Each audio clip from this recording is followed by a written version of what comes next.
वेदान्तशास्त्रे वार्तिकग्रन्थाः विरचिताः सन्ति। अत एव ते वार्तिककाराः वेदान्तशास्त्रस्य इति कीर्त्यन्ते अस्माभिः। तदनन्तरं जगद्गुरु श्री श्री विद्यारण्यमहास्वामिनः ये वेदभाष्यकर्तारः सन्ति, येषाम् अनुग्रहेणैव वयं सर्वेपि अधुनापि वेदानां तात्पर्यविषयीभूतम् अर्थं प्रतिपत्तुं शक्नुमः। जगद्गुरु श्री विद्यारण्यमहास्वामिनः एतत्पीठे 12 आसन्।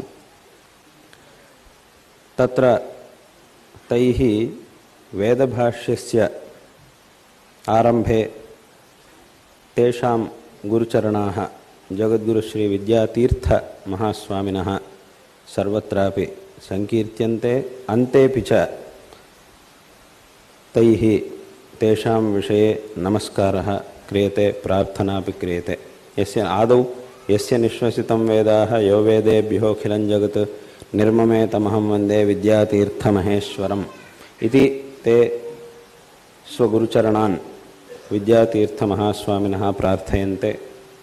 अन्ते च वेदार्थस्य प्रकाशेन तमोहार्दन्निवारयन् पुमर्थांश्चतुरोदेयाद् विद्यातीर्थमहेश्वरः इति च सम्प्रार्थ्य स्वग्रन्थं समापयन्ति। एवं रीत्या वेदभाष्याणां यथा भगवत्पादाचार्याः शङ्करभगवत्पादाचार्याः प्रस्थानत्रय भाष्यं विरचय्य लोकान् अन्वग्रहीषुः, एवमेव जगद्गुरु श्री विद्यारण्यमहास्वामिनः चतुर्वेदभाष्याणि विरचय्य लोकान् अन्वग्रहीषुः, वैदिकं धर्मं प्राचारयन्। एवमेव एतत्पीठपरम्परायां 33तमाः अधिपतयः अस्मत्परापरगुरवः जगद्गुरु श्री श्री सच्चिदानंद शिवाभिनव नृसिंहभारती महास्वामिनः ये सर्वैरपि विद्वद्भिः अभिनवशङ्कराः इति संकीर्तिताः आसन्। तेपि विशेषतः वेदशास्त्रप्रचारकार्यम् अकार्षुः। यतोहि ते यस्मिन् काले एतत्पीठम् अधिष्ठितवन्तः आसन् स कालः कीदृशः आसीत् इत्युक्ते बहवः विधर्मिणः अत्र समागत्य तत्काले सर्वत्रापि वैदिकविद्याम् उन्मूलयन्तः आसन्। वैदिकविद्याम् अस्मदीय संस्कृतिं भारतीय संस्कृतिं च उन्मूलयितुं प्रवृत्ताः आसन्। तत्काले एतत्पीठे अधिपतयः आसन् जगद्गुरवः श्री श्री सच्चिदानंद शिवाभिनव नृसिंहभारती महास्वामिनः। इत्युक्ते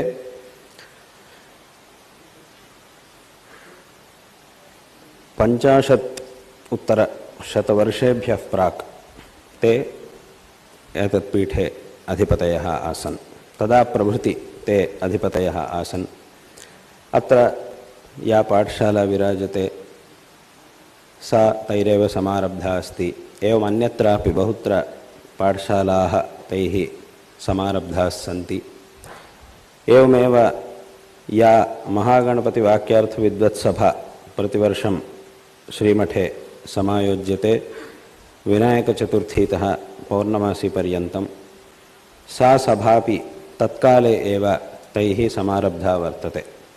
यत्र भागग्रहणम् आत्मनः भागधेयं मन्यन्ते विद्वांसः, तादृशी वाक्यार्थसभा तैरेव समारब्धा वर्तते।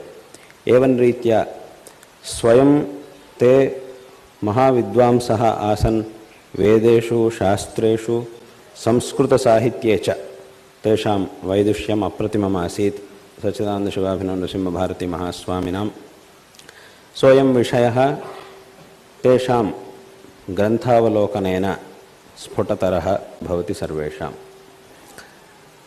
तैः विशेषतः वेदशास्त्रप्रचारकार्यं कृतं। तदनन्तरकाले प्रायः यैः वेदशास्त्रप्रचारकार्यं विशेषतः कृतमस्ति तेषां सर्वेषामपि विशिष्टां प्रेरणां श्री सच्चिदानंद शिवाभिनव नृसिंहभारती महास्वामिनः अकार्षुः।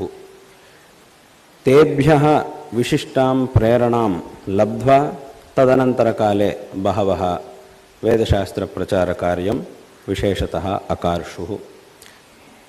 एवं रीत्या अनुवर्तमानायाम् अस्यां गुरुपरम्परायाम् अस्मत्परमगुरवः जगद्गुरु श्री श्री अभिनव विद्यातीर्थ महास्वामिनः 50 वत्सरेभ्यः प्राक् वेदपोषकसभां प्रारप्सत इति सर्वेपि जानन्त्येव। तदा प्रभृति वेदपरीक्षाः समायोजयन्ति इयं सभा विशेषतः तेषां परमानुग्रहेण संस्थापिता अस्मद्गुरुचरणैः संवर्धिता च इयं सभा विराजते। बहवः विद्यार्थिनः वेदेषु बहुधा परिश्रमं विधाय अत्र आगत्य क्रियमाणायां परीक्षायाम् उत्तीर्णाः भूत्वा इतः प्रमाणपत्रादिकम् अवाप्य लोके बहुत्र प्रथिताः सन्ति। विशेषतः अत्र परीक्षायाम् उत्तीर्णतां प्राप्तुं विशेषतः परिश्रमं कृत्वा अत्र आगच्छन्ति विद्वांसः। तदा प्रभृति एतावत्पर्यन्तं सहस्रशः विद्यार्थिनः अत्र समागत्य परीक्षां प्रदाय तत्र उत्तीर्णाः जाताः। विशेषतः अस्मिन् वर्षे एतत् सभायाः सुवर्णमहोत्सवः आचरणीयः इति सङ्कल्पः समजनि तदनुरोधेन अस्मद्गुरुचरणानाम् अनुज्ञया सोऽयं महोत्सवः अधुना प्रचाल्यमानः वर्तते। अस्मिन्नपि वर्षे बहवः विद्यार्थिनः नानाशाखासु बहुधा परिश्रमं विधाय परीक्षासु उत्तीर्णाः अभवन् इति इदं महतः प्रमोदस्य स्थानं। विद्यार्थिनः महत्या श्रद्धया अध्ययनं कृत्वा अत्र आगच्छन् परीक्षायाम् उत्तीर्णाः सञ्जाताः। एवम् अस्मद्गुरुचरणानाम् आदेशानुसारं ये अत्र परीक्षां कर्तुम् आगताः विद्वांसः तेपि महत्या श्रद्धया परीक्षां निरुह्य स्वीयं कार्यम् अकार्षुः इति इदमपि महतः प्रमोदस्य स्थानं। यतोहि अत्र ये परीक्षाधिकारिणः नियुक्ताः सन्ति तेषां कस्मिन्नपि विद्यार्थिनि परीक्षार्थिनि कस्मिन्नपि रागो वा द्वेषो वा नास्ति। अस्माकमपि कस्मिन्नपि रागो वा द्वेषो वा नास्ति। केवलं विद्यायां रागः अस्ति अस्माकं। ये अध्ययने रागः अस्ति अस्माकं, विशेषतः परिश्रमे अस्माकं रागः अस्ति। अतः विशेषतः परिश्रमः येन कृतः अस्ति सः अत्र परीक्षायाम् उत्तीर्णः भवितुम् अर्हति। अत्र परीक्षायाम् उत्तीर्णता प्राप्त्यर्थं का योग्यता अपेक्षिता इत्युक्ते परिश्रमः, विशेषतः परिश्रमः कर्तव्यः, विशेषतः अध्ययनं कर्तव्यम् इति इयमेव अत्र योग्यता अपेक्षिता अस्ति। अयं कुत्रत्यः कस्मात् देशादागतः इत्यादिकं नैव अस्माकम् अपेक्षितं, किन्तु यथा सम्प्रदायम् अनेन परिश्रमकरणपूर्वकम् अध्ययनं कृतं वा न वा इत्येतदेव अस्माभिः अत्र अवलोक्यते। तदनुसारेण यैः अत्र परीक्षा दीयते ते अत्र उत्तीर्णाः भवन्ति। अत एव तथा परिश्रमं कृत्वा अस्मिन् वर्षे बहवः विद्यार्थिनः नानाशाखासु उत्तीर्णाः सन्ति। अधुना अस्मिन् वर्षे अस्मिन् सदसि ते सर्वेपि सम्मानयिष्यन्ते च। एवमेव अस्मिन् वर्षे इतः पूर्वमेव अस्मद्गुरुचरणानाम् आज्ञानुसारं ये विद्यार्थिनः जटाध्ययनं घनाध्ययनञ्च कुर्वाणाः सन्ति तेषां प्रोत्साहनं कर्तव्यम् इति अस्मद्गुरुचरणानाम् आदेशानुसारं तेषां प्रोत्साहनं क्रियमाणमस्ति। एतद्वत्सरप्रभृति तेषाम् अस्मद्गुरुचरणानाम् आज्ञानुसारेण ये विशेषतः षडङ्गाध्ययनमपि कुर्वन्ति तेषामपि विशेषतः प्रोत्साहनं कर्तव्यम्। यतोहि शास्त्रेषु षडङ्ग अध्ययनपूर्वकं षडङ्गाध्ययनमपि वेदाध्ययनं कर्तव्यं षडङ्गाध्ययनमपि कर्तव्यम् इति शास्त्रेषु उपदेशः आदेशः अस्ति। न केवलम् उपदेशः किन्तु आदेशः अस्ति। अतः षडङ्गाध्ययनम् अपि कर्तव्यं वेदानामपि विशेषतः अध्ययनं कर्तव्यम् इति हि शास्त्राणाम् आदेशः। अतः तदनुसारेण विशेषतः ये एतावत्पर्यन्तमत्र षडङ्गाध्ययनं कैश्चित् कृतं ते अत्र आगत्य परीक्षामपि प्रादुः। अस्मिन्नपि वर्षे षडङ्गपरीक्षा जाता, अतीतवर्षेपि षडङ्गपरीक्षा जाता। एवं रीत्या षडङ्गपरीक्षायामपि बहवः उत्तीर्णाः सन्ति। किन्तु इतः परं ये अध्ययनं कुर्वन्ति अध्ययनकाले यथा जटाध्ययनकाले घनाध्ययनकाले च विशेषतः प्रोत्साहः क्रियते एवमेव षडङ्गाध्ययनकालेपि प्रोत्साहः कर्तव्यः इति तेषाम् आदेशानुसारम् एतद्वत्सरप्रभृति इदमपि कार्यं समारभ्यते। तत्र विशेषतः इतः परं षडङ्गाध्ययनमपि साङ्ग अध्ययनं विशेषतः भवेत् इत्यपि अस्माकं महती इच्छा वर्तते। तत्रापि अध्ययनं भवतु, परीक्षासु उत्तीर्णाः भवन्तु इत्यपि महती इच्छा अस्माकं वर्तते।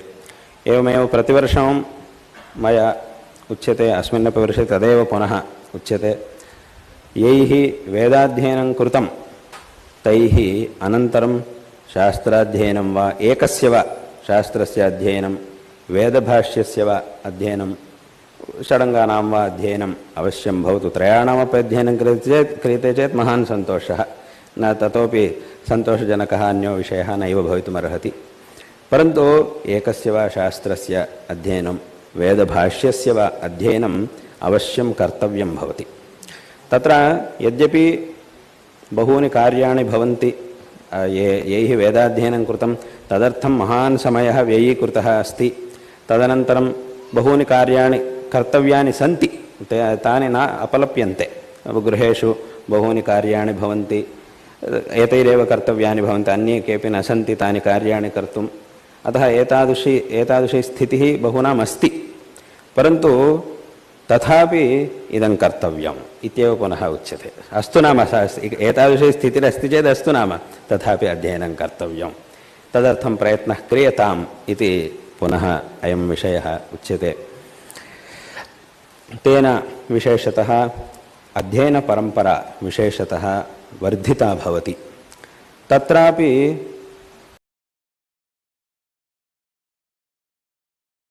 बहवः विद्यार्थिनः वेदम् अध्यापिताः सन्ति, तैः महता परिश्रमेण तैः वेदाध्यापनं कृतमस्ति। विशेषतः अत्र सेवा, महती सेवा कृता वर्तते। तेषां सेवया वयम् अत्यन्तं सन्तुष्टाः स्मः। अस्मद्गुरुचरणाः वयं च अत्यन्तं सन्तुष्टाः स्मः। तेषां सेवा, तैः या सेवा कृता वर्तते सा सदापि स्मर्तव्या भवति। तादृशी सेवा तैः कृता वर्तते। सर्वदापि ते वेदाध्यापनं वेदपारायणमेव कुर्वन्ति। अत एव विद्यार्थिनोपि तान् दृष्ट्वा बिभ्यति। कुतः इत्युक्ते यत्र यत्र विद्यार्थिनः ते पश्यन्ति अनुपदमेव तमाहूय एतदनुवाकं वद, तमनुवाकं वद इति ते पृच्छन्ति। अधुना किम् अध्ययनं प्रचलति, अधुना किम् अधीतमस्ति त्वया इति ते सर्वदा पृच्छन्ति। अतः विद्यार्थिनोपि बिभ्यति तान् दृष्ट्वा। इत्युक्ते एतत् सर्वमपि विद्यार्थिनां श्रेयसे एव तैः कृतमस्ति। तथा तैः अत्र एतेषु वर्षेषु अध्यापनं कृतमस्ति। अधुना तेषां निवृत्तिः अपेक्षिता भवति। यतोहि सर्वेषामपि कस्मिंश्चित् काले निवृत्तिः अपेक्षिता भवति। इदं वार्धक्यं यद्भवति शरीरे तत्तु अनिवार्यमेव भवति। अतः निवृत्तिः यदा कदाचित् भवत्येव सर्वेषामपि। अतः अधुना तेषां निवृत्तिः विशेषतः तैः या सेवा कृता तेन तया वयम् अत्यन्तं सन्तुष्टाः स्मः। अधुना तेषां निवृत्तिः अपेक्षिता इति भाति। अतः अस्मिन् सन्दर्भे तेषां विशेषतः सम्माननं कृत्वा अस्मिन् सन्दर्भे तेषां निवृत्तिरपि अस्माभिः क्रियते। अस्मद्गुरुचरणानाम् आदेशानुसारम् अधुना तेषां निवृत्तिरपि क्रियते। यथा सर्वदापि ते इदानीमपि ते वेदपारायणादिकं कुर्वन्त्येव। यथा तत्र वेदे वरजग्गुस्तिष्ठन्नाशीनशयानः इत्येवं रीत्या सर्वदापि ते वेदपारायणादिकं कुर्वन्ति। अतः अस्मद्गुरुचरणानाम् अस्माकं च प्रीतिपात्राणि सन्ति, तेषामपि भूयांसि श्रेयांसि भवन्तु इति आशीर्वादाः वितीर्यन्ते। अधुना तु तेषामेव निकटे अधीतवेदः यशवन्तघनपाठी अधुना अत्र तेषां स्थाने नियुक्तः वेदाध्यापनं कुर्वाणः अस्ति। पुनः विशेषतः अत्र वेदाध्यापनं सः कुर्वाणः अस्ति इति महतः प्रमोदस्य विषयः। अतः तेषां भूयांसि श्रेयांसि भवन्तु इति आशिषः वितीर्यन्ते। एवमेव अस्मिन् सन्दर्भे पुनः सर्वेषामपि भूयांसि श्रेयांसि भवन्तु इति आशीर्वादान् वितीर्य अस्माद्भाषणात् विरमामः। हर नमः पार्वतीपतये, हर हर महादेव।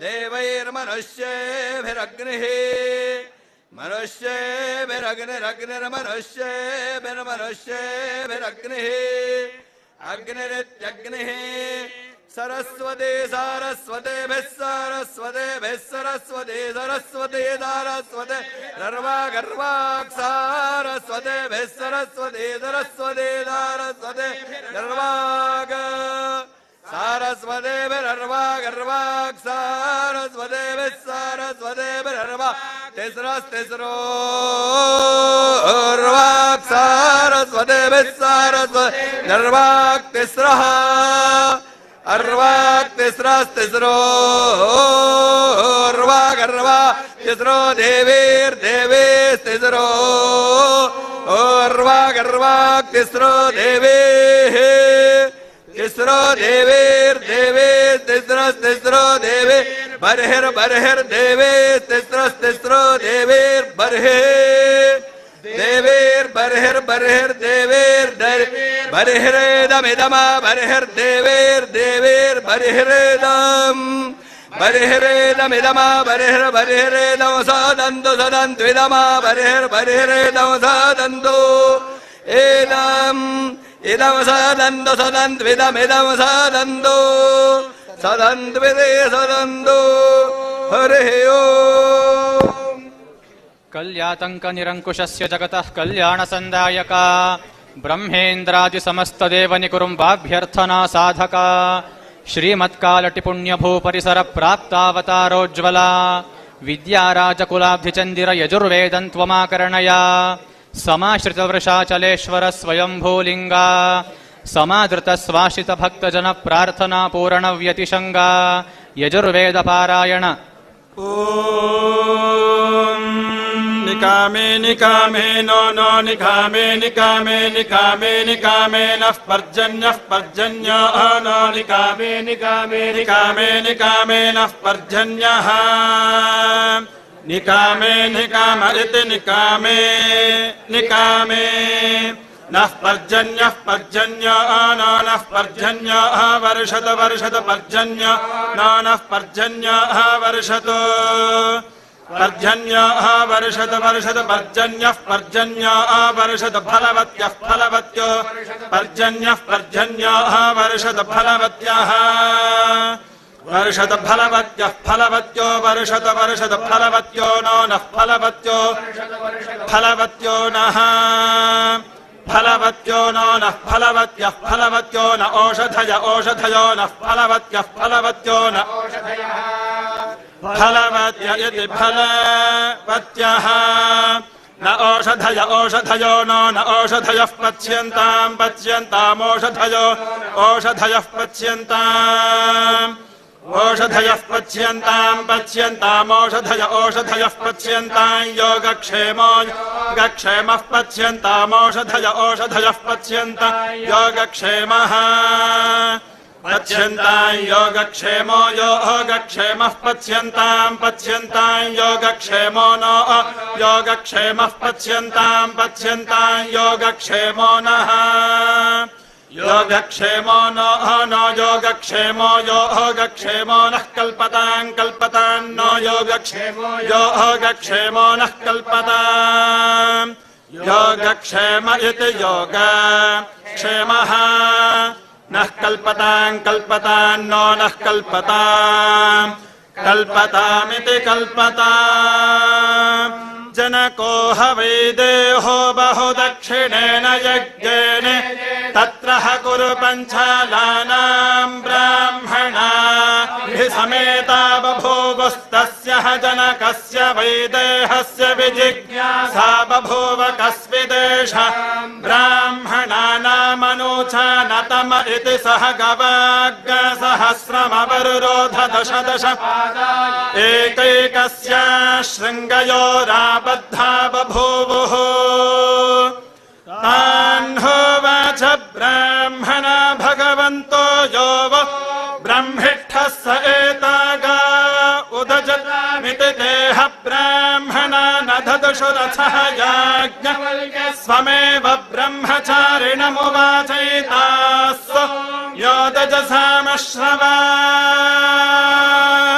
इति दाहोदाचकार देह ब्राह्मणाश्चक्रुधः कथन् ब्रह्मिष्ठो ब्रुवीतेत्यथः जनकस्य वैदेहस्य होताश्वलो बभूव सहेनम् बप्रच्छत्वन्न खलु याज्ञवल्क्य ब्रह्मिष्ठोऽसि इति सहोवाच नमो वयम् ब्रह्मिष्ठाय कुर्मो गोकामा एव यज्ञः तत एव प्रष्टुम् दध्रे होताश्वलः हरिः ओम्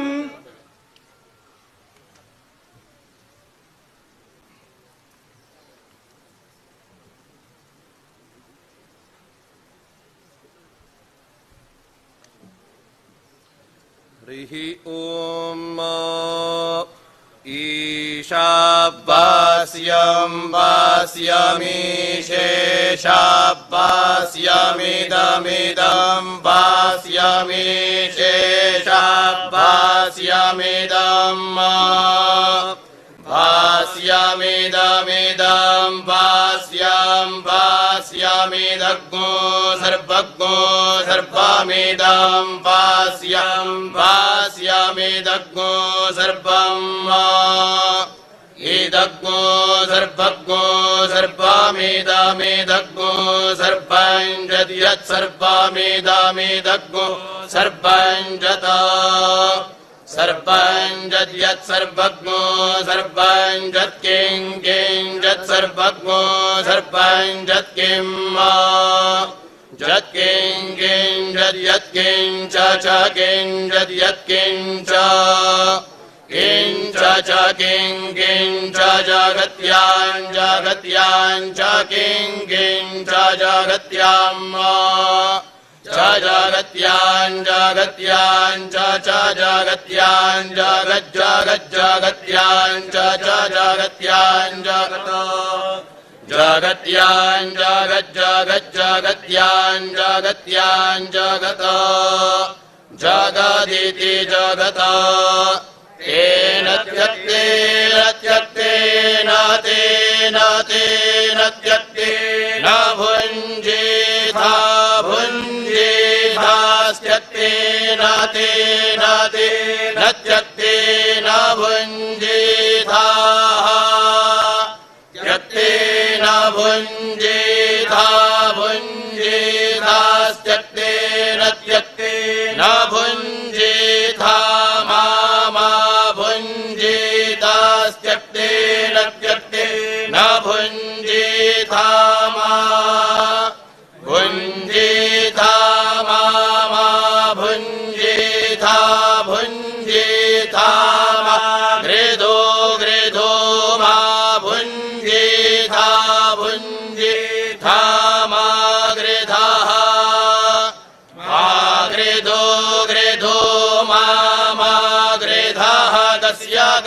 ग्रेधो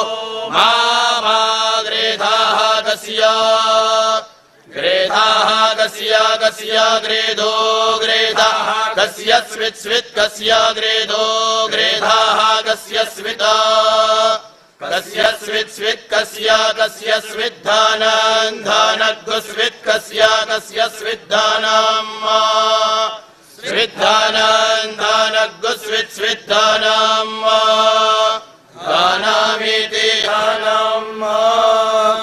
यत्सप्तान्नानि मेधया तपसा जनयत्पिता एकामस्य साधारणं द्वे देवाना भाजयत त्रीण्यात्मने कुरुत पशुभ्य एकं प्रायच्छत तस्मिन् सर्वं प्रतिष्ठितं यच्च प्राणिति यच्च न कस्मात् तानि न क्षीयन्ते द्यमानानि कृष्णदा जो वै तामक्षितिं वेद सोऽन्नमत्ति प्रतीकेन स देवानपि गच्छति स ऊर्जमुपजीवति इति श्लोकाः।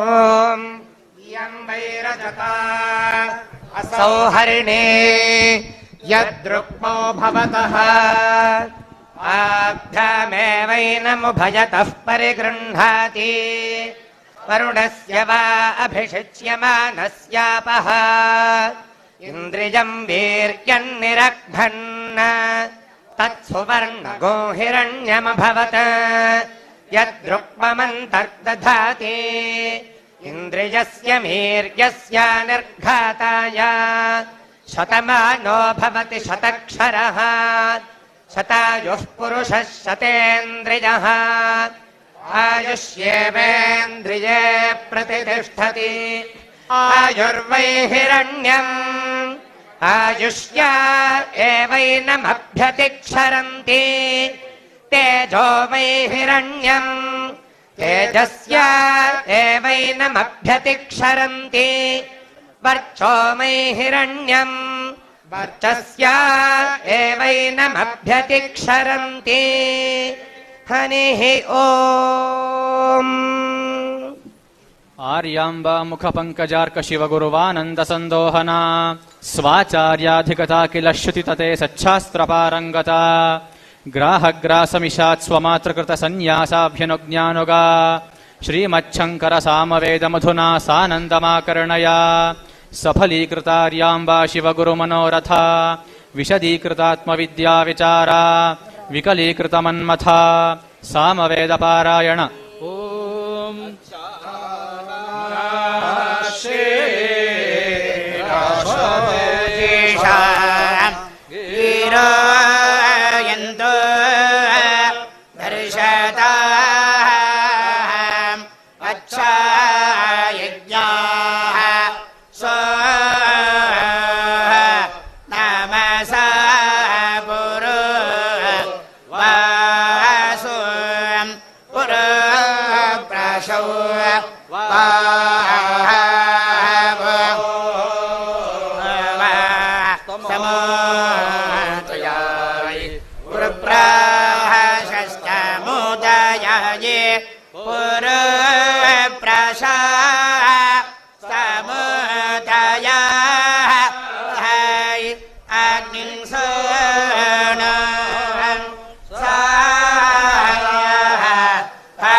మరిన్ని లేటెస్ట్ అప్డేట్స్ కోసం సబ్స్క్రైబ్ చేయండి.